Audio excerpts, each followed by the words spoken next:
মাম্পির খুঁটিনাটি চ্যানেলে আপনাদের সকলকে স্বাগত জানিয়ে একটি নতুন ভিডিও শুরু করছি।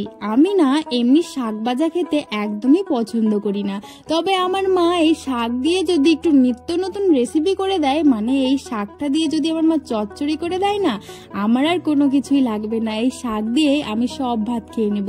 অবশ্যই কিন্তু ভিডিওটি শেষ পর্যন্ত দেখবেন। তার আগে আমাকে কমেন্টে বলে যান তো আপনারা এই শাকটাকে কি নামে বলেন? আমরা তো এটাকে সেঞ্চি শাক বলি, আপনারা কি বলেন সেটা কিন্তু অবশ্যই আমাকে কমেন্টে জানাবেন। তো শাকগুলোকে প্রথমে ভালোভাবে ধুয়ে নিয়ে তারপর মা সুন্দর করে কুচি কুচি করে কেটে নিচ্ছিল। কত সুন্দর করে মা কাজগুলো করে, তাই না? আমি তো এগুলো কিছুই পারি না, রান্নাটাও পারি না।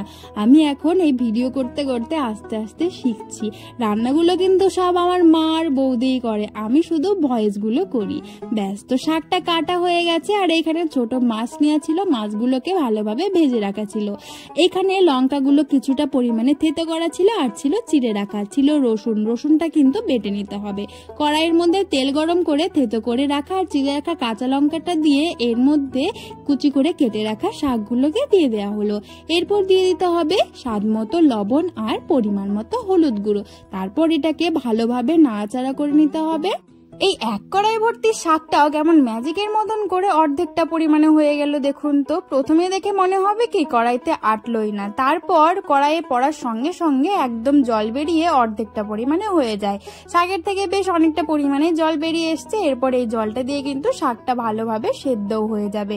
তারপর জলটা শুকিয়ে গেলে ভালোভাবে নাড়াচাড়া করে নিতে হবে।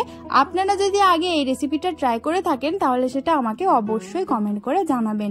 খেতে তো ভীষণই ভালো লাগে, আমার তো খুবই ভালো লাগে।